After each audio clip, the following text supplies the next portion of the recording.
Hello again, everyone. My name is James Shotwell, and this is the Music Biz channel. Have you heard about this group that's planning to release a 1,000 track album comprised solely of 30-second songs? They're called the Pocket Gods, and they're actually a client of Haulix, the company that presents this channel. Now, the Pocket Gods have a really good reason for this ambitious idea. Spotify counts a song stream after 30 seconds of consumption, which means everything that happens after that 30 seconds is gravy. You're not getting paid for that, you've already gotten paid. So the Pocket Gods figure, if you're only getting paid for the first 30 seconds of a song, why not make all of your songs 30 seconds long? And if your songs can be consumed that quickly, why not make as many of them as possible to make the most money possible through streaming services? Because in a way, that's kind of what's happened to the music industry. There's a level of gamification to the streaming model that many artists are fighting against, and the Pocket Gods are hoping to bring attention to these matters through their 1,000 track album. And I think it's working. Because so far, basically every major music publication in the world has started to pay attention to the Pocket Gods. And I got Mark Christopher Lee from the band on Zoom earlier this week to talk about what's happening to the group. Now, this is part of a new series that we don't quite have a name for yet, but the interview is limited to just 5 minutes in length. So when we get in, we're gonna get going fast. So all you really need to know before we start is that there's a 1,000 track album comprised of 30-second songs made almost solely to bring attention to streaming royalties. And it's done so well at accomplishing that feat that Spotify has actually reached out to the band and scheduled a meeting with them. And that's where our conversation picks up. So again, here's my conversation with the Pocket Gods. I'm starting a timer right now. We're at 5 minutes. Okay, so I've already caught everybody up on what's happening, what you're doing, and kind of how it came to be. But there's these new developments that I want to talk to you about. So sure. I heard that you guys actually had a Spotify meeting. We did, yeah. I emailed Daniel Ek, obviously the founder, and he set up a meeting with a guy called Brian Johnson, who's the head of artist relations, and he himself used to be in the band as well. So we had a really good meeting. So yeah. How did you get Daniel Ek's email? Long story. I've been running a label for a long time. I met Daniel in the early days. Oh, wow. And it was a BPI, British Phonographic Industry. He was doing a talk there. And it's I won't give his email out. It's quite a simple email. So it's not difficult to remember. That's good. Maybe people, I think you probably already said too much for some people. Yeah, I think so. Exactly. Well, let me tell you, Mark, so I know about the impetus of the idea, but did you expect what's happened in the last 2 to 3 weeks, where I feel like I woke up one day and it felt like everybody was suddenly talking about the Pocket Gods? Yeah, no, it's been great. I didn't expect it, to be honest. I've done quite a few of these albums now, 30-second songs. The first one went very well, got a lot of publicity, got featured in Billboard and things like that. But the subsequent ones have struggled to get any impact. So this time I chose 1,000, basically because it just creates such an impact and give me a platform to talk about these issues.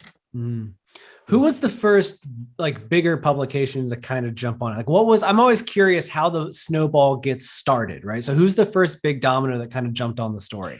It was the I newspaper in the UK, because basically the whole idea came from an article in the I in 2015. US music professor Mike Errico, he did an article on the history of songwriting and why pop songs are generally around 3 minutes.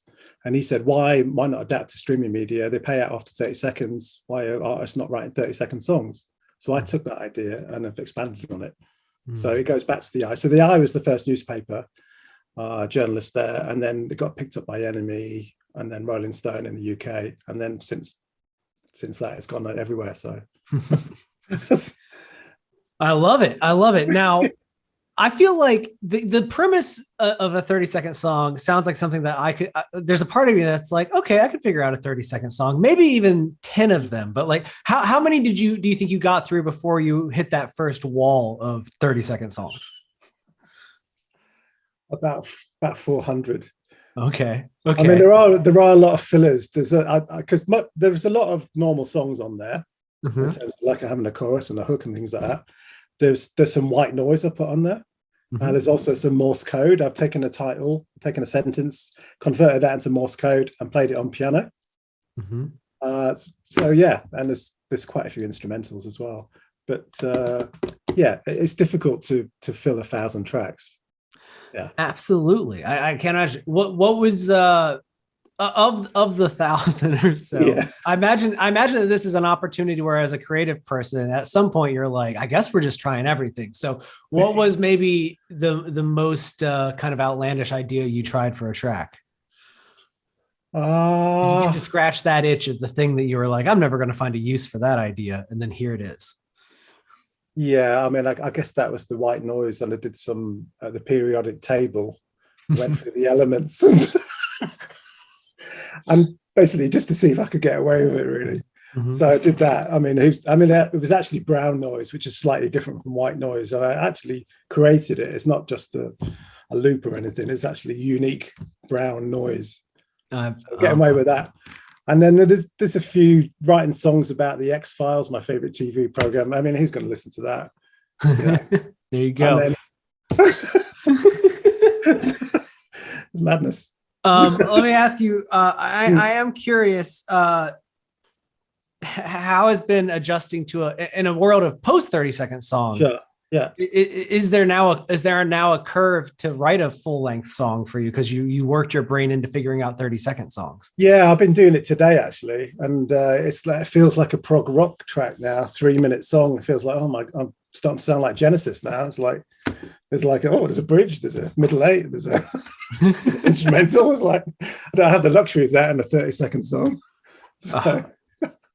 And that nailed it. 5 minutes on the head, Mark. Thank you so much. Look at you. You've been doing it at some interviews lately because you're hitting the buzzer.